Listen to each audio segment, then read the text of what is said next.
எல்லாருக்கும் வணக்கம். நான் உங்கள் ஹரி. நம்ம எக்கனாமிக்ஸில் இன்ஃப்ளேஷனுங்கிற டாபிக் தான் பார்த்துட்டு இருக்கோம். ப்ரீவியஸ் வீடியோவில் நம்ம impact effect of inflation, impact of இன்ஃப்ளேஷன்லாம் பார்த்தோம். இந்த வீடியோவில் நம்ம WPI, CPI அப்படின்னா என்னென்னு பார்ப்போம். ஆல்ரெடி நம்ம WPIன்னு CPIனா என்னென்ட்டு பேசிக்காக பார்த்துட்டோம்.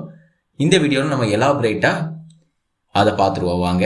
அண்ட் நேற்றுக்கு வீடியோவில் நம்ம பார்த்தோம், இந்தியா வந்து ஹெல்த்தி இன்ஃப்ளேஷன் ரேஞ்சுன்னு ஒரு ரேஞ்ச் இருக்கும் எல்லா நாட்டுக்கும். அதே மாதிரி இந்தியாவுக்கு வந்து ஹெல்த்தி இன்ஃப்ளேஷன் ரேஞ்ச் வந்து 2 to 6% பார்த்தோம். அதை வந்து நம்ம ஒரு ரிவைஸ் பண்ணிடுவோம். மறுபடியும் இன்ஃப்ளேஷன் வந்து சிபிஐ கம்பைனில் அர்பன் அண்ட் ரூரல் சேர்ந்து வரும். அதில் வந்து ஹெல்த்தி இன்ஃப்ளேஷன் ரேஞ்சுன்னு வைக்காங்க எல்லா கண்ட்ரிக்கும்.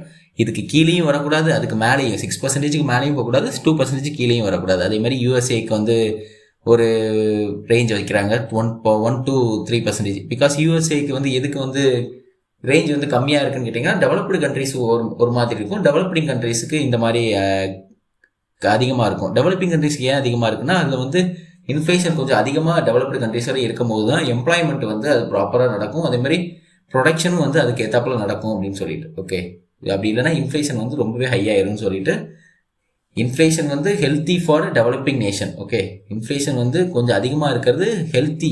எதுக்குன்னா டெவலப்பிங் நேஷனுக்கு ஹெல்த்தி. பட் யூஎஸ்ஏ அந்த மாதிரி கண்ட்ரிக்கு இல்லை, நம்மளை விட கம்மியாக இருக்கிறது தான் ஹெல்த்தி இன்ஃப்ளேஷன்பாங்க. ஓகே, அண்ட் ஆஸ்திரேலியாவுக்கு வந்து 2 to 3% இந்த மாதிரி ரேஞ்சில் இருக்கணும். இன்றைக்கி நம்ம பார்க்க போகிறது இன்ஃப்ளேஷன் இன் இந்தியாவில் ஜென்ரல் ஓவர்வியூ பார்க்க போகிறோம். இன்ஃப்ளேஷன் இந்தியாவில் எப்படி இருக்குது, டூவல் இண்டெக்ஸ் சிஸ்டமை நம்ம வந்து இந்தியாவில் யூஸ் பண்ணுறோம். அதாவது நெக்ஸ்ட் பேஜ் பாருங்கள்.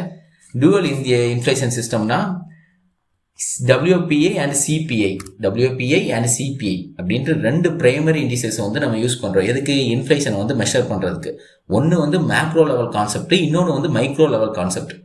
ஒன்று macro level analysis of policy making, இன்னொரு வந்து மைக்ரோ லெவல் அனலைசிஸ். ஓகே, அதாவது ஓவராலாக எக்கானமியில் ஹோல்சேல் லெவலில் வந்து இன்ஃப்ளேஷன் வந்து கால்குலேட் பண்ணுறது. ப்ரொடக்ஷனில் வந்து கமாடிட்டியை வந்து ஒரு ஹோல்சேல் மார்க்கெட்னு எடுத்துக்கிட்டிங்க, ஒரு 697 ப்ராடக்ட் கமாடிட்டி எடுத்து அதில் வந்து கால்குலேட் பண்ணி பண்ணுவாங்க. லிட்ரலி அதுக்குள்ளே அது வந்து ஒரு monthly level measured project, monthly லெவலில் மெஷர் பண்ணி மந்த்லி ரிலீஸ் பண்ணுவாங்க. இது வந்து ப்ரைமரி எனர்ஜி அண்ட் ஃபியூலு, அதே மாதிரி மேனுஃபேக்சர் ஐட்டம்ஸ் இந்த மாதிரிலாம் எடுத்துகிட்டு பண்ணுவாங்க. மேக்ரோ லெவலில் ஹோல்சேல் லெவலில் பண்ணுவாங்க. ஆனால் கன்சியூமருங்கிறது வந்து மைக்ரோ லெவலில் மீன்ஸ் ரீட்டெயில் லெவலில் measured with prices at retail level. Okay, அது வந்து ஹோல்சேல் லெவலில், இது ரீட்டெயில் லெவலில் urban rural industrial workers, agriculture labours, rural labourers இந்த மாதிரி எடுத்து பண்ணுவாங்க.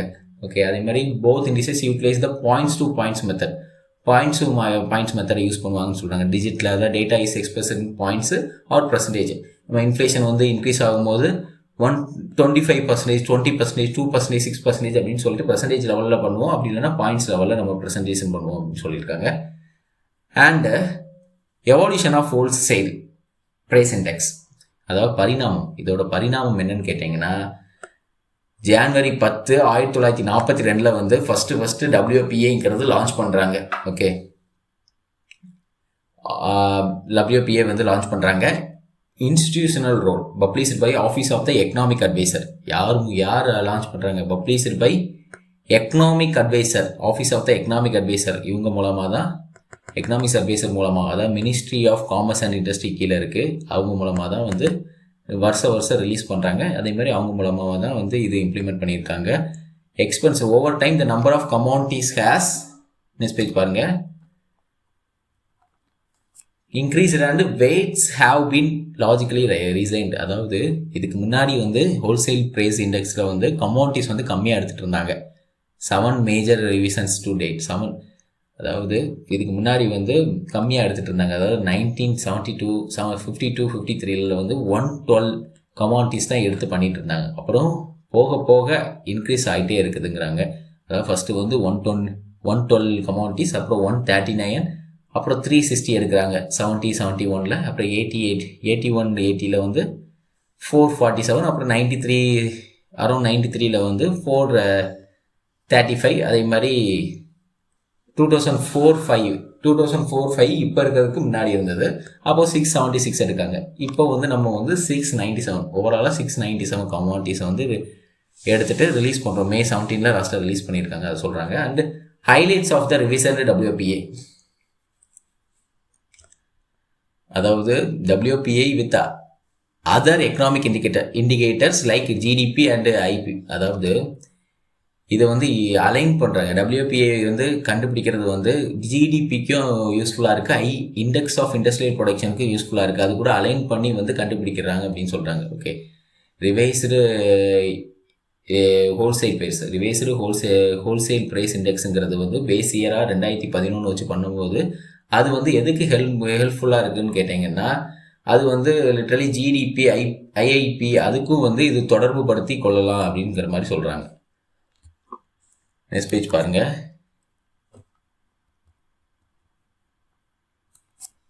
Structural composition major groups. WPA continues to be categorized into 3 groups. நம்ம பார்த்துறோம், ஆல்ரெடி நம்ம சொல்லியிருந்தோம். WPA அதாவது ஹோல்சேல் ப்ரைஸ் இண்டெக்ஸுங்கிறது 3 கேட்டகரி ஆஃப் பேராமீட்டர்ஸ் இருக்குது. Primary articles, energy and fuel, அதாவது energy and power, fuel and power. எனர்ஜிங்கிறத இங்கே பவர் மென்ஷன் பண்ணியிருக்காங்க. Energy and fuel and manufactured items. Manufactured ப்ராடக்ட்ஸ்னால் ஆல்ரெடி மேனுஃபேக்சர் ஆன ப்ராடக்ட்ஸை வந்து நம்ம மேனுஃபேக்சர் பண்ண யூஸ் பண்ணுவோம். அதாவது ஆல்ரெடி மேனுஃபேக்சர் ஆன ப்ராடக்ட்ஸை அதை ரா மெட்டீரியலாக யூஸ் பண்ணுவோம். காருக்கு வந்து டயர் எப்படி யூஸ் பண்ணுவோம், டயர் வந்து ஆல்ரெடி மேனுஃபேக்சர் ஆன ப்ராடக்ட். ஸோ வந்து இந்த மாதிரி இது. அப்புறம் எனர்ஜி அண்ட் ஃபியூலில் வந்து crude oil, natural gas, LPG, electricity இதெல்லாம் வந்துடும். ப்ரைமரி ஆர்டிகல்ஸ்ன்னு பார்த்தீங்கன்னா கீ, மில்க்கு, அதாவது கீ வந்து ரா மெட்டீரியல், இது வந்து அக்ரிகல்ச்சர் ரா மெட்டீரியல் வந்துடும். கீக்கு வந்து ரா மெட்டீரியல்னு பார்த்தீங்கன்னா மில்க்கு. ஸோ அது அப்புறம் வந்து பிஸ்கட்டுக்கு ரா மெட்டீரியல் மைதா. இந்த மாதிரி அக்ரிகல்ச்சர் ரா மெட்டீரியல்ஸ் வந்து ப்ரைமரி ஆர்டிகல்ஸில் வந்துடும். அதே மாதிரி எல்லாத்துக்குமே வந்து வெயிட்டேஜ் உண்டு. வெயிட்டேஜ்னு பார்த்தீங்கன்னா ப்ரைமரி ஆர்டிகலுக்கு 20% கொடுக்குறாங்க, 20.118. எனர்ஜி அண்ட் ஃபியூல் இதுக்கு வெயிட்டேஜ் வந்து 14. அதேமாதிரி மேனுஃபேக்சர் ஐட்டம்ஸுக்கு வந்து 64% லிட்ரலி. இந்த மாதிரி வெயிட்டேஜ் கொடுக்கறதுனால இப்போ மேனுஃபேக்சர் ஐட்டம்ஸ்க்கு தான் வந்து வெயிட்டேஜ் வந்து அதிகமாக இருக்குது. ஸோ மேனுஃபேக்சர் ஐட்டம்ஸில் வந்து ஏதாச்சும் வந்து மாற்றங்கள் ஏற்படும் போது அது வந்து இன்ஃப்ளேஷனில் வந்து பெரிய இம்பேக்டை ஏற்படுத்தும். ஓகே, ஏன்னா வெயிட்டேஜ் வந்து மேனுஃபேக்சரிங் ஐட்டம்ஸில் வந்து அதிகமாக இருக்குது. ஸோ மேனுஃபேக்சரிங் ஐட்டம்ஸில் ஏதாச்சும் மாறுதல் நடக்கும்போது அது இன்ஃப்ளேஷனில் பெரிய மாற்றத்தை ஏற்படுத்தும், ஏன்னா அது வெயிட்டேஜ் அதிகம். இதுவே வந்து பிரைமரி ஆர்டிக்கல்லையோ எனர்ஜி அண்ட் ஃபியூலில் வந்து பெரிய மாறுதலை ஏற்படுத்தும் போது அது பெரிய இம்பேக்டை ஏற்படுத்தாது. ஓகே, வெயிட்டேஜ் வந்து ஏன்னா அது கம்மி, 14% தான் இருக்குது. ஸோ அது வந்து பெரிய மாறுதலை ஏற்படுத்தாது. அதே மாதிரி தான் இந்த ஸ்க்ரூஃப்ளேஷன் பார்த்துருப்போம். அதாவது ஸ்க்யூஃப்ளேஷன்னா இப்போ தக்காளி விலை திடீர்னு இறங்கும். திடீர்னு வந்து மழை பெஞ்சுது, ஏதாவது டிசாஸ்டர் நடந்துச்சு, புயல் அடிச்சிச்சு அப்படின்னா தக்காளி வெங்காயம் விலை திடீர்னு இறங்கும், திடீர்னு ஏறும், தக்காளி விலை ஏறும். புயல் அந்த மாதிரி இருந்தால் பயிர்கள் நிறைய நாசம் அடையும், டிமாண்ட் அதிகமாகவும், தக்காளிக்கு டிமாண்ட் அதிகமாகவும், வெங்காயத்துக்கு டிமாண்ட் அதிகமாகவும், அந்த ப்ராடக்டோட ப்ரைஸ் வந்து இன்க்ரீஸ் ஆகும். ஓகேவா, ஏறும், திடீர்னு இறங்கும், மறுபடியும் ஏறும். இந்த மாதிரி சில விஷயங்கள், இது வந்து ஸ்க்ரூஃப்ளேஷன். இந்த மாதிரி பர்டிகுலராக சில ப்ராடக்ட் வந்து இன்ஃப்ளேஷன் ஆகிறதுனால நம்ம வந்து அதை வச்சுட்டு இன்ஃப்ளேஷனில் வந்து சில பாலிசி மேக்கிங் பண்ணக்கூடாது. RBI வந்து இந்த தக்காளி விலை, வெங்காயம் விலை பர்டிகுலராக கம்மியாகுது, அதிகரிக்கு அப்படின்னு சொல்லிட்டு RBI வந்து பாலிசி மேக்கிங் பண்ண மாட்டாங்க. ரெப்போ ரேட்டையோ சென்ட்ரல் ரிசர்வையோ வந்து அதிகம் பண்ண மாட்டாங்க. ஓகே, ரெப்போ ரேட்டு சென்ட்ரல் ரிசர்வ்லாம் அதிகம் பண்ணும்போது பேங்க் வந்து அதிகமாக வந்து லோன் கொடுக்கறத ஸ்டாப் பண்ணுவாங்க. இதனால பணப்புழக்கம் வந்து கம்மி. இந்த மாதிரிலாம் பண்ண மாட்டாங்க. இது வந்து இன்ஃப்ளேஷனாக எடுத்துக்க மாட்டாங்க. கோர் இன்ஃப்ளேஷன் ஒன்று இருக்கும். அதாவது இந்த ஸ்க்ரூஃப்ளேஷனில் என்ன ப்ராடக்ட்லாம் வருதோ அந்த ப்ராடக்டை வந்து ரிமூவ் பண்ணுவாங்க. இந்த மாதிரி தக்காளி வெங்காயம் விலையெல்லாம் இது வந்து எப்பவுமே நிலையானது இல்லை. இது டக்குனுக்கு ஏறும் அப்படின்னு சஸ்டெயின்டாக அப்படின்னு சொல்லும் போது இது மற்ற இந்த கோர் இன்ஃப்ளேஷனில் என்ன இருக்கோ அந்த ப்ராடக்டோட வேல்யூ மட்டும் எடுத்து ப்ராப்பராக வந்து ஐடென்டிஃபை பண்ணி அதில் வந்து என்ன இம்பேக்ட் ஏற்படுத்தியிருக்கோ அப்படின்னு சொல்லிட்டு அதை கண்டுபிடிச்சி அது மூலமாக பாலிசி மேக்கிங் பண்ணுவாங்க. ஸோ அதுதான் சொல்கிறோம். வெயிட்டேஜ் வந்து லிட்ரலி வெயிட்டேஜ் எதுக்கு அதிகமாக இருக்கோ அதை தான் நம்ம எடுத்து வந்து இது பண்ணணும். வெயிட்டேஜ் கம்மியாக இருக்கும் போது அதை எடுக்கும் போது அது வந்து அது மூலமாக பாலிசி மேக்கிங் பண்ண முடியாது. அப்படி பாலிசி மேக்கிங் பண்ணும்போது அது எக்கானமியில் பெரிய கொலாப்ஸை ஏற்படுத்தி விட்டுரும். ஓகே, அது தேவையில்லாத பாலிசி மேக்கிங் சொல்ல போனோம். அப்புறம் அதே மாதிரி ஐட்டம் கவுண்ட் வந்து 676 697 மாறி இருக்குன்னு சொல்கிறாங்க. 199 நியூ ஐட்டம்ஸ் ஆட் பண்ணியிருக்காங்க. அதே மாதிரி 146 ஐட்டம்ஸை வந்து ட்ராப் பண்ணியிருக்காங்க, ஓல்டு ஐட்டம்ஸ் வந்து ட்ராப் பண்ணியிருக்காங்கன்னு சொல்லியிருக்காங்க. அது மாதிரி quotation increase to 52% of quotation வந்து இன்க்ரீஸ் ஆயிருக்கு. ஓவர் 5482 இருந்து 8331 அந்த மாதிரி இன்க்ரீஸ் பண்ணியிருக்காங்கன்னு சொல்லுவாங்க. கொட்டேஷன்னா இப்போ அரிசின்னு எடுத்துக்கிட்டிங்கன்னா பொன்னி அப்படின்னு டிஃப்ரெண்ட் டைப்ஸ் ஆஃப் அரிசி உண்டு. டிஃப்ரெண்ட் டைப்ஸ் ஆஃப் ரைஸை வந்து டிஃப்ரெண்ட் டைப்ஸ் ஆஃப் பிளேஸ்லேருந்து வாங்குறாங்கன்னு வச்சுக்கோங்க.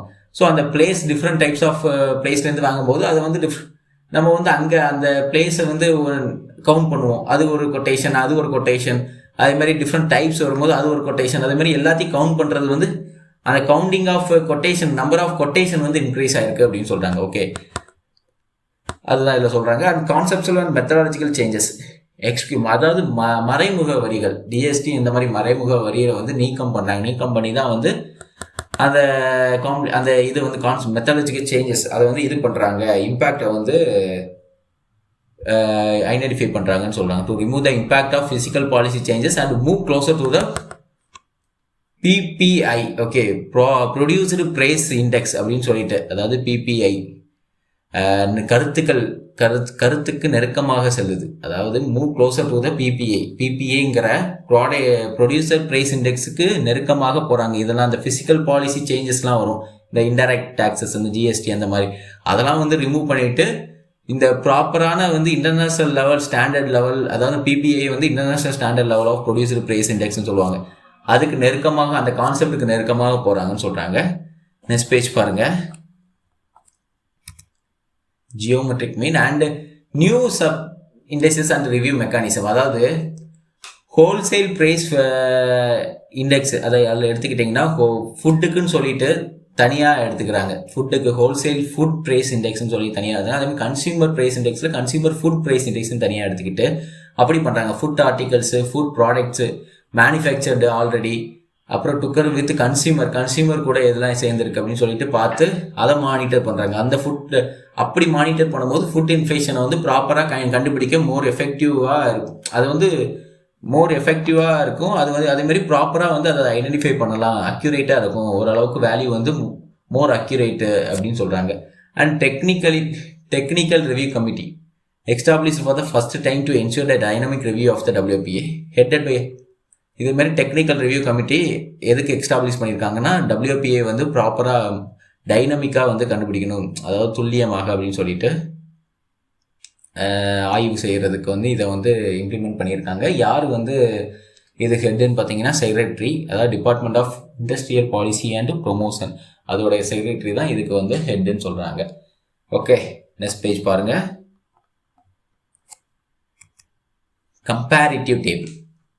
கம்பேரிட்டிவ் டேபிளில் நம்ம பார்த்தது 2004, இங்கே 2011, இதில் என்ன இருக்குது, இதில் என்ன இருக்குது. நம்பர் ஆஃப் ஐட்டம்ஸ் வந்து இதில் 677, 676, அதில் வந்து 199 வந்து ஆட் பண்ணியிருக்காங்க. 146 ஓல்டு ஐட்டம்ஸ் வந்து ரிமூவ் பண்ணியிருப்பாங்க. இதில் வந்து 697 வந்து ப்ராடக்ட்டை வந்து, ஸோ வந்து 697 ப்ராடக்ட் வந்து இன்க்ரீஸ் ஆகிருக்கும். கொஞ்சம் ப்ராடக்ட் வந்து இன்க்ரீஸ் ஆகிருக்கும். அண்டு நம்பர் ஆஃப் கொட்டேஷன் பார்த்தீங்கன்னா இதில் வந்து 5482, இதில் வந்து 8331. அதே மாதிரி டேக்ஸ் இன்க்ளூஷன்லேருந்து இதில் வந்து இன்க்ளூடட், இதுக்கு முன்னாடி வந்து 2011க்கு முன்னாடி வந்து டேக்ஸ் எல்லாம் இன்க்ளூட் பண்ணி தான் வந்து இம்பேக்டை வந்து ஐடென்டிஃபை பண்ணிட்டு இருந்தாங்க, ஸோ கால்குலேட் பண்ணிட்டு இருந்தாங்க. இப்போ வந்து அப்படி கிடையாது, எக்ஸ்க்ளூடட், அதாவது இன்டைரக்ட் டேக்ஸ் எக்ஸ்க்ளூடட், அதாவது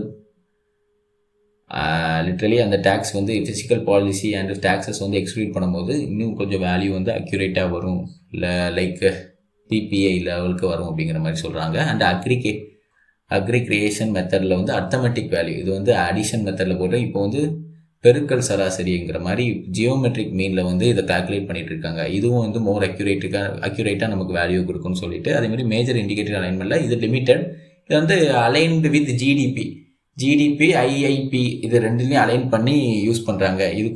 இது வந்து லிமிட்டடாக இருந்துச்சு, இது வந்து அதோட சேர்ந்து வந்து அதை ப்ராப்பராக வந்து ஐடென்டிஃபை பண்ணுறாங்கன்னு சொல்கிறாங்க. ஓகே, நெக்ஸ்ட் பேஜ் பாருங்கள். Future Outlook.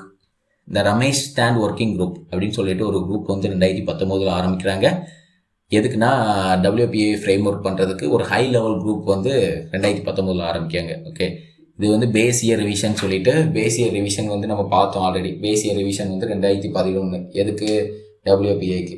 ஓகே, அதேமாதிரி WPI யார் ரிலீஸ் பண்ணுறான்னு கேட்டிங்கன்னா economic adviser, ministry of commerce and இண்டஸ்ட்ரியில் ஆஃபீஸ் ஆஃப் எக்கனாமிக் அட்வைசர் தான் இந்த இதை வந்து ரிலீஸ் பண்ணுறாங்க. அதே மாதிரி இது ஹோல்சேல் லெவல் மெஷர் பண்ணுற வேல்யூ வந்து ஹோல்சேல் லெவலில் இருக்கும் அப்படின்னு சொல்லிட்டு. அதே மாதிரி பேஸ்கெட் ரிவ்யூ பண்ணுறாங்க. Revaluating the community basket to reflect current production and consumption பேட்டர்ன்ஸை வந்து பேஸ்கெட் லெவலில் ஒரு கூடையில் எவ்வளோ இருக்குது அது ப்ராடக்ட்லாம் வச்சு அந்த மாதிரி கேல்குலேட் பண்ணுறது தான் சொல்கிறாங்க. அப்புறம் price collection improving the system of collecting price data especially for the manufacturing sector. Especially manufacturing செக்டரில் வந்து ப்ரைஸ் டேட்டா கலெக்ஷனை வந்து இம்ப்ரூவ் பண்ணுறாங்க அப்படின்னு சொல்கிறாங்க. ஓகே, ஸோ டிரான்சிஷன் PPP, அதாவது ப்ரொடியூசர் ப்ரைஸ் இண்டெக்ஸு ஒரு ரோட் மேப் டெவலப் பண்ணி WPI வந்து ப்ரொடியூசர் ப்ரைஸ் இண்டெக்ஸை வந்து அலைன் பண்ணணும் அப்படின்னு சொல்லிட்டு பார்க்குறாங்க. ஸோ அதுதான் குளோபல் ஸ்டாண்டர்டுக்கு இருக்கும்னு சொல்லிட்டு. அதே மாதிரி அடுத்தது பார்க்கும்போது consumer price index. Unlike WPI, CPI measure inflation at the retail level. Okay, இதுக்கு முன்னாடி நம்ம பார்த்தது நெக்ஸ்ட் பேஜ் பாருங்க. இதுக்கு முன்னாடி நம்ம பார்த்தது வந்து என்ன லெவல்? Wholesale level. இப்போ நம்ம பார்க்கக்கூடிய CPIங்கிறது ரீட்டைல் லெவல். அதே மாதிரி இதில் வந்து 4 டிஃப்ரெண்ட், அதில் 3 different types of WPI sectors இருந்தது, மெஷர்மெண்ட் இருந்தது, பேராமீட்டர்ஸ் இருந்தது. இதில் வந்து 4 டிஃப்ரெண்ட் பேராமீட்டர்ஸ் ஆர் தேர். எதில்? CPIயில், கன்சியூமர் ப்ரைஸ் இண்டெக்ஸில் 4 டிஃப்ரெண்ட் டைப்ஸ் இருக்குது. அதுக்கப்புறம் 2011 எடுத்துக்கிட்டிங்கன்னா அது ஒரு எக்ஸ்ட்ரா ஒரு 3 வரும். அப்போ வந்து இதில் இருக்கிற 4 இருக்குல்ல, இதில் வந்து ஒன்று வந்து ரிமூவ் பண்ணிடுவாங்க. இதில் ஒரு அர்பன் நான் மேனுவல் எம்ப்ளாயின்னு ஒன்று இருக்கும், அதை 2011 வந்து ரிமூவ் பண்ணிவிட்டு புதுசாக ஒன்று கொண்டு வருவாங்க, நியூ இண்டிசஸ் கொண்டு வருவாங்க CPIயில். அதுதான் கீழே கொடுத்துருக்காங்க பாருங்கள், நியூ இண்டிசஸ் 2011 கொண்டு வராங்க. Rural, CPI rural, CPI urban and CPI combined, CPIC, அது CPICன்னு ஷார்ட்டாக சொல்லுவாங்க. ஓகே, இது வந்து நியூவாக கொண்டு வராங்க 2011. இதுக்கு முன்னாடி வந்து இது கொண்டு வரதுனால இதுக்கு முன்னாடி இருந்த என்னென்னா, இதுக்கு முன்னாடி அர்பன் நான் மேனுவல் எம்ப்ளாயின்னு இருக்கும், அதை வந்து அர்பனாக மாற்றிடுவாங்க. ஸோ அர்பனில் அது வந்துடும். அர்பனில் வரதுனால அந்த அர்பன் நான் மேனுவல் எம்ப்ளாயி, அந்த 4 இருக்குல்ல, 4ல் 1 அர்பன் நான் மேனுவல் எம்ப்ளாயி, அதை வந்து ரிமூவ் பண்ணிடுவாங்க 2011. இந்த அர்பன் நான் மேனுவல் எம்ப்ளாயி வந்து இதில் இருந்து தனிப்பட்டது. எதில்? ஃபஸ்ட்டு 3 பார்ப்போம், அதில் இருந்து தனிப்பட்டது தான். ஏன்னா வந்து இந்த அர்பன் நான் மேனுவல் எம்ப்ளாயி வந்து இம்ப்ளிமெண்ட் பண்ணுறது யாருன்னா, அந்த இதை ரிலீஸ் பண்ணுறது யாருன்னா CSO. Okay, central statistical organisation தான் அதை வந்து ரிலீஸ் பண்ணிட்டு இருந்தாங்க. ஓகே, ஸோ அந்த CSO, NSSOன்னு இருக்கும். அந்த NSSOலேருந்து சாம்பிள் கலெக்ட் பண்ணி, அதாவது நேஷனல் சாம்பிள் சர்வே ஆர்கனைசேஷன், அந்த NSSO சர்வே பண்ணி அதை டேட்டா வந்து CSOட்ட கொடுக்கும். அந்த CSO தான் வந்து இதை ரிலீஸ் பண்ணும். இந்த ரெண்டுத்தையுமே ஒன்றா ஆக்கிட்டாங்க NSOன்னு சொல்லிட்டு. இந்த மாதிரி இதையும் மெர்ஜ் பண்ணிட்டாங்க. அதே மாதிரி CPIயில் வந்து அர்பன் நான் மேனுவல் எம்ப்ளாயிங்கிற அதையும் வந்து 2011 வந்து அர்பன் ரூரலாக மாற்றிட்டாங்க. CPI அர்பனாக மாற்றிட்டாங்க. அர்பன் நான் மேனுவல் எம்ப்ளாயி வந்து CPI அர்பனாக மாற்றிட்டாங்க. ஸோ அதுவும் 2011 வந்து டிஸ்கண்டினியூ பண்ணிட்டாங்க. ஓகே, அதாவது அந்த அர்பன் நான் மேனுவல் எம்ப்ளாயியில் வந்து யாரெல்லாம் வருவாங்கன்னா, நான் ஃபிசிக்கல் லேபர்ஸ், ஃபிசிக்கலாக ஒர்க் பண்ண மாட்டாங்க, மென்டலாக ஒர்க் பண்ணுவாங்க. அந்த மாதிரி பீப்புள்ஸ், ஒயிட் காலர் ஜாப்ஸ்ன்னு வச்சுக்கோங்களேன், அந்த மாதிரி. அப்புறம் older indices are being phased out but are still published by CSO for specific community. அதாவது ஃபேஸ்ட் அவுட் பண்ணிட்டாங்க, பட் வந்து இன்னும் வர பப்ளிஷ் பண்ணிட்டு இருக்காங்க ஃபார் ஸ்பெசிஃபிக், ஒரு நிர்வாக பயன்பாட்டுக்காக இன்னும் வந்து ஒரு சில விஷயங்களை வந்து பப்ளிஷ் பண்ணிட்டு இருக்காங்க CSOல இருந்து அப்படின்னு சொல்கிறாங்க. வேறு ஒன்றும் இல்லை. இந்த 4 ட்ராடிஷ்னல் CPI 4 என்னென்ன இருக்குன்னு பார்த்துருவோம் நம்ம. ஃபஸ்ட்டு வந்து CPI IW, industrial workers. First இருக்கிறது CPI IW, industrial workers. Base year வந்து 2001. ஓகே, இந்த CPIயில் வந்து இண்டஸ்ட்ரியல் ஒர்க்கர்ஸுக்கு மட்டும்தான் பேஸ் இயர் வந்து 2001. மற்ற ரெண்டுக்குமே 1986ன்னு வரும். இன்னொன்று CPI ரூரல் லேபரருக்கு வந்து 1984ன்னு வரும். ஓகே, ஞாபகம் வச்சுக்கோங்க. இந்த பேஸ் இயர் வந்து கண்டிப்பாக வந்து கேட்குறதுக்கு நிறையவே வாய்ப்பு இருக்குது. அதாவது இதை ஞாபகம் வச்சுக்கோங்க, மறந்துடாதீங்க. இது ஆல்ரெடி கேட்டிருக்காங்க. Original base was 1958-59. அதுக்கப்புறம் மாற்றிருக்காங்க. Composition 260 items plus service. வந்து இதெல்லாம் காம்போசிஷன் ஆட் ஆகுதுன்னு பார்த்தீங்கன்னா 260 ஐட்டம்ஸ் ஆட் ஆகுது, ப்ளஸ் சர்வீசஸும் ஆட் ஆகுதுங்கிறாங்க. Mines, plantation workers, electricity workers, railways, port, factory, MTC, இதெல்லாம் வந்து இதில் வரும். ஓகேவா? அப்புறம் வந்து data monthly frequency from 76 centers 1 month time lag கொடுக்குறாங்க அப்படின்னு சொல்கிறாங்க. And determining dearness allowance primary use இது எதுக்கு யூஸ் பண்ணுறாங்கன்னு நம்ம பார்த்தோம். டியர்னஸ் அலவன்ஸ் ஆட் பண்ணால் அதே மாதிரி நெக்ஸ்ட் பேஜ் பாருங்கள், பே கமிஷன் வந்து சேலரி வந்து ரிவிஷன் பண்ணும். ஸோ அதுக்கும் வந்து இதை யூஸ் பண்ணுறாங்க. ஓகே, லிட்டரலி 2 விஷயத்துக்கு யூஸ் பண்ணுறாங்க. எதுக்குன்னு பார்த்தீங்கன்னா, ஒன்று வந்து டிஎன்எஸ் அலவன்ஸை இன்க்ரீஸ் பண்ணுறதுக்கு, அதாவது டிஎன்எஸ் அலவன்ஸ் டிஏங்கிறது வந்து இன்ஃப்ளேஷன் ஆக ஆக இப்போ கவர்மெண்ட் எம்ப்ளாய்க்கெலாம் வந்து டிஎன்எஸ் அலவன்ஸ்னு ஒன்று ப்ரொவைட் பண்ணிகிட்டு இருப்பாங்க.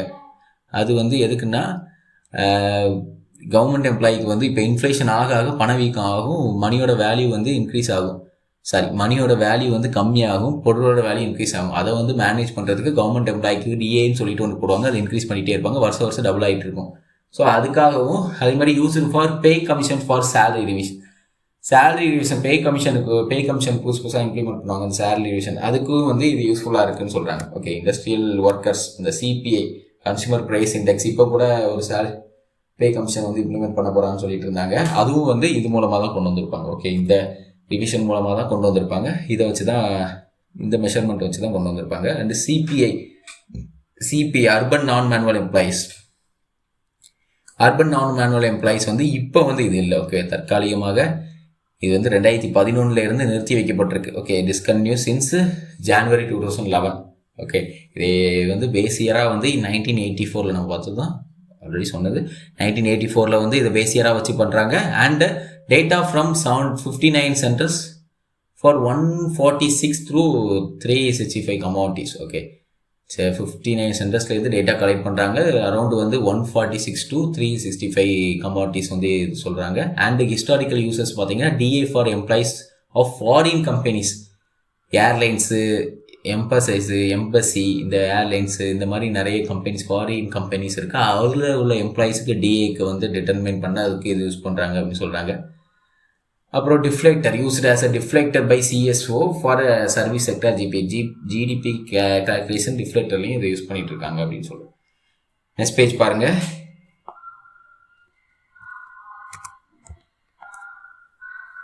சிபிஐஏஎல் அக்ரிகல்ச்சரல் லேபரர்ஸ், சிபிஐஏஎல் வந்து அக்ரிகல்ச்சரல் லேபர்ஸ். இது வந்து பேசியராக வந்து 1986 வைக்கிறாங்க.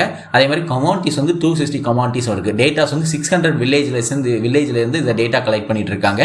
Used to revise minimum wages for farm labours in various states. Okay, minimum wages என்ன இருக்கோ அதை ஃபார்ம் லேபர்ஸ் மினிமம் வேஜஸ் என்ன இருக்கோ அதை வந்து எடுத்துருக்கிறாங்க, ரிவைஸ் பண்ணுறதுக்கு யூஸ் பண்ணுறாங்க. And crucial for monitoring the most vulnerable segment of society who spend 75% of income on food. Okay, அதாவது யார் வந்து 75% இன்கம் வந்து ஃபுட்டுக்கு செலவு பண்ணுறாங்களோ அதை வந்து மானிட்டர் பண்ணுறாங்க. ஓகே, அது வந்து மானிட்டர் சொசைட்டியில் வந்து அதை மானிட்டர் பண்ணுறதுக்கு ஹெல்ப்ஃபுல்லாக இருக்குது. அது க்ரூசியலாக வந்து அதை மானிட்டர் பண்ணுறாங்கன்னு சொல்கிறாங்க. அண்ட் பொலிட்டிக்கல் சென்சிட்டிவிட்டின்னு வந்து பொலிட்டிக்கல் கிரைசிஸ் வந்து இது மூலமாக ஏற்படக்கூட வாய்ப்பு இருக்குது. இந்த அக்ரிகல்ச்சர் ரிலேட்டடாக வந்து இந்த குறியீடை வந்து இது பண்ணும்போது பொலிட்டிக்கல் கிரைசிஸ் கூட வரதுக்கு வாய்ப்பு இருக்குது. அதனால வந்து இதில் வந்து சம்டைம்ஸ் வந்து கவர்மெண்ட் இன்டர்வென்ஷனும் இருக்கும். ஓகே, ஃபுட் கார்பரேஷன் ஆஃப் இந்தியாவோட இன்டர்வென்ஷனும் இருக்கும் அப்படின்னு சொல்கிறாங்க. அந்த ப்ரொப்போசல் ரிவிஷன் இதை வந்து யார் வந்து இது பண்ணுறாங்கன்னு கேட்டிங்கன்னா, லேபர் குழுமம். இந்த மற்ற அதாவது அர்பன் நான் மேனுவல் ஒர்க்கர்ஸை தவிர மற்ற 3 வந்து லேபர் பியூரோ தான் வந்து ரிலீஸ் பண்ணுறாங்க. அது மாதிரி பட் வந்து அந்த நான் மேனுவல் இல்லை ஒர்க்கர்ஸை வந்து சிஎஸ்ஓவால் ரிலீஸ் பண்ணப்பட்டது. இப்போ இல்லை. இப்போ labour bureau plans to update the base year using NSS. நம்ம பார்த்தோம், என்எஸ்எஸ் சிஎஸ்ஓ இதெல்லாம் சேர்ந்து வந்து நமக்கு என்எஸ்ஓ 2த்தையும் மெர்ஜ் பண்ணிட்டாங்கன்னு சொல்லிட்டு பார்த்தோம். அதான் கொடுத்துருங்க. இது வந்து என்எஸ்எஸ்ஓ 61st ரவுண்ட் டேட்டா வந்து ப்ரொப்போஸ் பண்ணுறாங்கன்னு சொல்கிறாங்க. அண்டு அடுத்தது பார்த்தீங்கன்னா நெக்ஸ்ட் பேஜில் சிபிஆர்எல் ரூரல் லேபர்ஸ். இது வந்து 1986 பேஸ் இயராக வச்சு யூஸ் பண்ணாங்க. 260 கமாடிட்டிஸ் இருக்குது. Taking data from 600 villages and there is a significant overlap between agriculture and rural laborsங்கிறாங்க.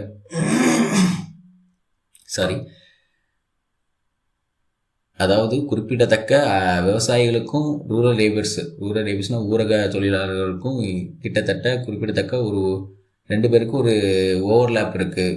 அப்படிங்கிறாங்க. ஓகே, அதாவது ஒற்றுமை உள்ளது அப்படிங்கிறத தான் சொல்கிறாங்க. அண்ட் ப்ரீஃப்லி வந்து dropped in 2001-2 but was later reviewed following A change in the central government.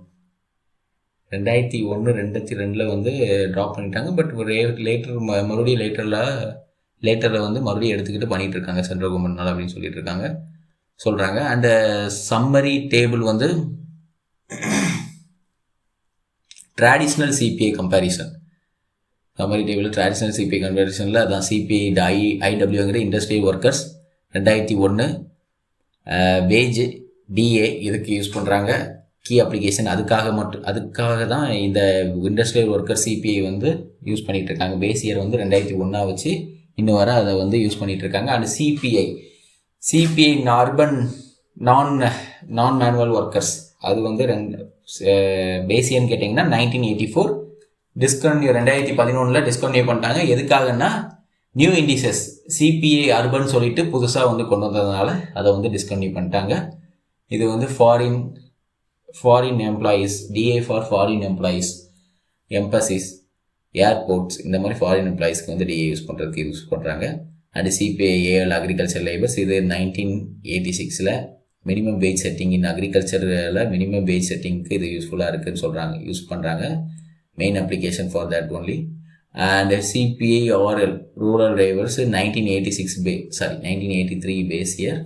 And welfare tracking for rural workforce. Okay, welfare tracking for rural workforce வந்து எவ்வளோக்குள்ள வெல்ஃபேர், அதாவது அவங்களுக்கு நலனுக்காக அவங்க நலனை கண்காணிக்கிறதுக்காக இது வந்து யூஸ்ஃபுல்லாக இருக்குது. Okay, revision of CPI the new series அதுதான் பார்த்தோம். 2011 வந்து நியூ சிபிஐ நியூ இண்டிசஸ் வந்து கொண்டு வராங்க. CBI rural, CBI urban, CBI combined அதான் சின்னு சொல்கிறாங்க.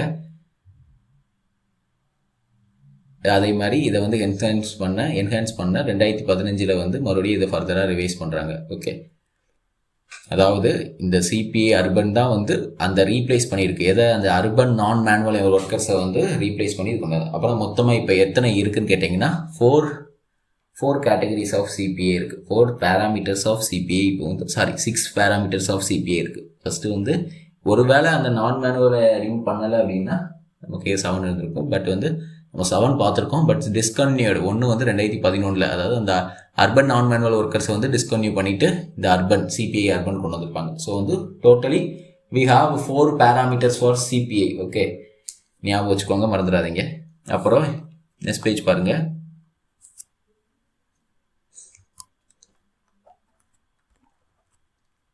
Methodological and structural changes. Base year shift. Base year பார்த்தீங்கன்னா 2010 எதுக்கு இந்த நியூ இண்டிசஸ்க்கு வந்து பேஸ் இயராக எது எடுத்துக்கிறாங்கன்னா 2012 வந்து பேஸ் இயராக எடுத்து பண்ணிகிட்டு இருக்காங்கன்னு சொல்கிறாங்க. அண்டு MMRP அடாப்டேஷனில் வந்து மாடிஃபைடு மிக்சடு ரெஃபரன்ஸ் பீரியட் இதில் வந்து NSS அது 68th round 2011 uses a shorter reference period for food and a longer one for infrequent items aligning with international standards. அதாவது சர்வதேச தரவிற்கு ஏற்ப உணவுப் பொருட்களுக்கு கூறிய காலங்களையும் அவ்வப்போது வாங்காத பொருட்களுக்கும் நீண்ட காலத்தையும் குறிப்பாக அதாவது ஷார்ட்டர் பொருள் வந்து விற்காத பொருள், அதாவது வாங்காத பொருளை வந்து அதையும் கைது பண்ணவும் ஷார்ட்டர் டைமில் வந்து நம்ம வந்து அதை வந்து கேல்குலேட் பண்ணுறதுக்கு, ஏன்னா வந்து அதை வந்து எக்ஸ்போர்ட் பண்ணுறதுக்கு யூஸ் பண்ணுவாங்க. ஸோ அந்த பொருளுக்கையும் இன்டர்நேஷ்னல் ஸ்டாண்டர்டில் வந்து கேல்குலேட் பண்ணுறதுக்கு இது யூஸ் பண்ணுறாங்கன்னு சொல்கிறாங்க. Reduced time lag the gap between the weight reference year and price reference year was induced to 6 years to 6 months. 6 years வந்து இதுக்கு முன்னாடி பண்ணிட்டு தான் இப்போ வந்து 6 months போயிட்டுருக்காங்க. அதுக்கு மாதிரி இது வந்து அர்த்தமெட்டிக் மீனில் வந்து கேல்குலேஷன் பண்ணிட்டு இருக்காங்க. ஆனால் இப்போ வந்து ஜியோமெட்ரிக் மீனில் வந்து கேல்குலேஷன் பண்ணியிருக்காங்க. ஸோ இது அட்வான்ஸ் லெவலாக இருக்குது அண்டு மோர் எஃபெக்டிவாக இருக்குது. எக்ஸ்ட்ரீம் ப்ரைஸ் வேல்யூஸ் வந்து அக்யூரேட்டாக கண்டுபிடிக்கிறதுக்கு அப்படின்னு சொல்கிறாங்க. நெக்ஸ்ட் பேஜ் பாருங்கள்.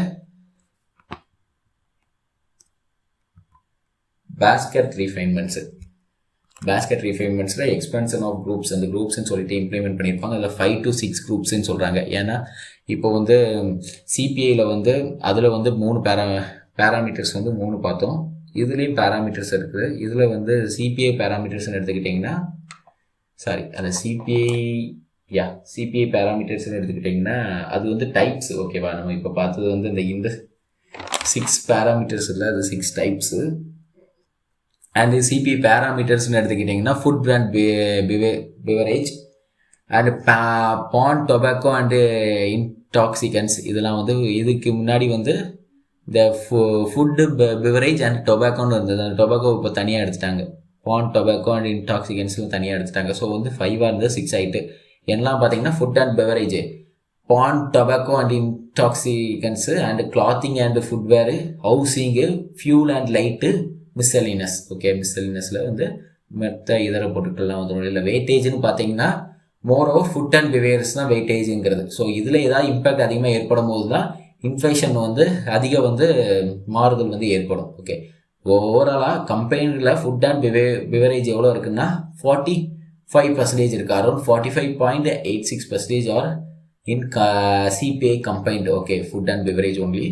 After that miscellaneous has the highest value. There are 8 overall 28. Okay, CPA combined la miscellaneous la overall 28.32% are cover ஆயிடுது. அண்ட் ஃபியூல் அடுத்தளவு பார்த்தீங்கன்னா ஹவுசிங்கில் வந்து 10.07. இதே மாதிரி அடுத்தடுத்து. ஸோ இந்த வெயிட்டேஜ் எதில் அதிகமாக இருக்கோ அதில் வந்து நமக்கு மாறுதல் ஏற்படும் போது அது வந்து இன்ஃப்ளேஷனில் வந்து பெரிய மாறுதலை ஏற்படுத்தும். அதே மாதிரி ஹவுசிங் இண்டெக்ஸில் வந்து டபுள் ஆகுன்னு சொல்லுங்கள். இந்த sample size for house rent data collection was doubled from 6684 to 1336. ஏட்டா வந்து டபுள் ஆகுது. ஓகே, வீட்டு வசதி குறியீடு வந்து இன்க்ரீஸ் ஆகுதுன்னு சொல்கிறாங்க இதனால. அதே மாதிரி பிடிஎஸில் வந்து அந்தோதயா யோஜனா இன்க்ளூடட் பண்ணியிருக்காங்க பிபிஎல் அண்டு ஏபிஎல் ப்ரைஸஸில். அண்டு கிரானுவாலிட்டி அதாவது விரிவாக தன்மையில் வந்து ஆல் இந்தியா ஐட்டம் லெவலில் சிபிஐ கம்பெனிஸ் அப்படின்னு அடிஷன் டு குரூப்பு சப் குரூப்புக்கு ரெண்டுத்துக்குமே வந்து இது யூஸ் பண்ணிகிட்டு இருக்காங்கன்னு சொல்கிறாங்க. ஓகே காய்ஸ், இன்றைக்கான வீடியோ முடிஞ்சுது. நம்ம நெக்ஸ்ட் வீடியோவில் நம்ம ட்ரெண்ட்ஸ் இன் இன்ஃப்ளேஷன் பார்த்துருவோம். Okay, trends in inflation means பணவீக்கத்துக்கு வந்து என்ன வந்து போக்குகள் இருக்குது, இந்தியாவில் வந்து என்ன மாதிரி ட்ரெண்ட்ஸ் வந்து உருவாகிருக்கு பணவீக்கத்தினால அப்படின்னு சொல்லிட்டு ட்ரெண்ட்ஸ் இன் இன்ஃப்ளேஷன் அது வந்து நெக்ஸ்ட் வீடியோவில் நம்ம பார்ப்போம். அண்டு இன்றைக்கான வீடியோ உங்களுக்கு பிடிச்சிருக்குன்னு நினைக்கிறேன். நமக்கு இந்த வீடியோவில் ஏதாவது நிறை குறைகள் இருந்தது, உங்களுக்கு டவுட் இருந்தாலும் கீழே கமெண்ட் செக்ஷனில் போடுங்க. அதேமாதிரி வீடியோக்கு லைக் கண்டிப்பாக தட்டிடுங்க. Thank you for your support. Thank you guys, bye.